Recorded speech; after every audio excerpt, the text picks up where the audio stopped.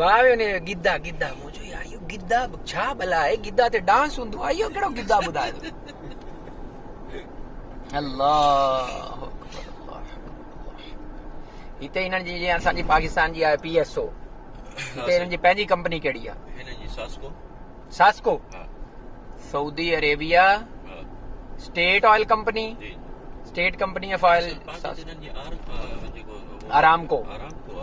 پر انہن وری ان جي متبادل جيڪي لوکل سپلائی ۾ ڏني آهي وہ ساسکو ڏني آهي. ساسکو بالکل ٹھیک ہے. یہاں سے ابھی ہم کبری مسفلا کی مڑ گئے. جی جی یہ آگے کبری مسفلا ہے, آپ کو انشاءاللہ اس کے نیچے چھوڑتا ہوں, آپ لیفٹ لیں گے سیدھا چلے. یہ جو ہے یہ جو مکہ ٹاور ہے جی یہ کس کا ہے؟ یہ وقف ہے لیکن بن لادن نے بنایا 25 سال کے لیے اس کے یہاں ہے. بن لادن کمپنی نے؟ جی جی. تو یہ اس کا مالک کا نام ہے محمد فتح، جو اس کا مالک ہے. محمد فتح 25 سال کی لیز ہے. جی جی. نہیں، اب کہنے کا مقصد ہے کہ اس میں ہوٹل کتنے کتنے ہیں؟ 25 سال وہ انکمنگ جو ہے نا وہ لے گا، ہاں، اور اس کے بعد وہ گورنمنٹ کو دے دے گا. بنی بنائی بلڈنگ. بنی بنائی.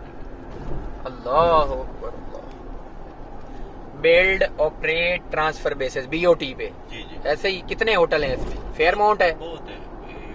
اس کے اندر 7 ہے. 7. یہ ایک کلاک ٹاور ہے، ہاں ایک زمزم ہے، ہاں. اور موہن پہ پتہ نہیں کہ کون کون سے ہیں. بہت ہے. ایک سویٹ ہے. اچھا 6-7 ہے. ہاں، کیونکہ یہ کتنے منزلہ بلڈنگ ہے یہ جو ٹاور ہے؟ اس کا خیال میں 80 سے اوپر ہے. 80 سے اوپر ہے نا. بہت دور سے نظر آتا ہے یار، یہ بہت دور سے نظر آتا ہے. توبہ، مطلب سب سے اونچی بلڈنگ ہے نا میرے خیال میں. ابھی جدہ میں بن رہی ہے. بنا ہوا ہے نا، ہاں یہ بھی ہوٹل ہے. اس کے اندر جو ہے نا چائے ملتی ہے، ہر چیز ملتی ہے. نہیں ابھی بند ہے، کچھ نہیں ملتا. اچھا، ابھی بند. اچھا. جدہ میں یہ برج خلیفہ سے بھی بڑی ایک بلڈنگ بن رہی ہے پرنس کی. ہاں جی جی. وہ بنا رہے ہیں، ابھی کام جاری ہے، لیکن یہ بنے گی تو دنیا میں سب سے بڑی بلڈنگ ہے. یہ حضرموت کدھر ہے؟ یہ جو پیچھے لکھا ہوا یہ نمبر یمن پلیٹ کا. یمن کا ہے حضرموت. جی جی. تبھی میں کہوں یہ اس طرح کی نمبر پلیٹ یہاں کیسے الاؤ ہو یہ گئی؟ شہر کا نام ہے. حضرموت. جی جی. ہاں بالکل ٹھیک ہے. یہاں پہ بھی تفتیش چل رہی ہے. نہیں، ہم نے جانا نیچے ہے. بالکل ٹھیک ہے، ہم نے نیچے جانا ہے. یس، یہ گوگری مسفلا کو ادھر سے یہ سیدھا ابراہیم خلیل گیا. جی جی. ابراہیم خلیل ہے. آپ لیفٹ لیں گے، ہاں سیدھا چلے جائیں گے. ٹھیک ہے. تو آپ جب واپس آئیں گے ابراہیم خلیل پہ، تو اسی پوائنٹ پہ آپ ہمیں اس جگہ پہ انشاءاللہ ملیں گے. یعنی آپ جب پل کے نیچے آ جائیں، ٹھیک ہے، تھوڑا سا رائٹ لے لینا، تاکہ ہم جیسے ٹرن لیں بالکل ٹھیک ہے. تو آپ کو یہاں سے پک کر لیں گے انشاءاللہ. نہیں، میں ادھر سے سیدھا پھر ابراہیم خلیل پہ آؤں واپس. یہ نا حرام ادھر ہے، لیفٹ میں آپ نے ادھر جانا ہے. ہاں سوری، یہ مسفلا آ گیا نا، اور یہ دارالہجرہ بھی ادھر آ گیا. یہ ہجرہ روڈ رائٹ پہ گیا اور ابراہیم خلیل لیفٹ پہ گیا. یہ سیدھا آپ جائیں گے. میں سمجھ گیا، ہوٹل ادھر ہی تھا ہمارا. جب آپ واپس آئیں گے، ہاں یہ ہجرہ روڈ ہے نا. جی نہیں، یہ ابراہیم خلیل ہے. ہاں ٹھیک ہے، ہجرہ پرلی طرف ہے. بالکل ٹھیک ہے. جب آپ واپس آئیں گے، یہاں پہ نیچے آنا ہے. جی جی. ابھی مجھے یہ فرما دیں کہ میں نے یہاں کس پہ ٹائم آنا ہے. بس میں آپ کو کال کر دوں گا. ہاں بس ٹھیک ہے، آپ نے اب مجھے کال کرنی ہے. باقی ٹائم جو ہے وہ میں حرم میں ہی ہوں انشاءاللہ. بس اللہ آپ کو خوش ہو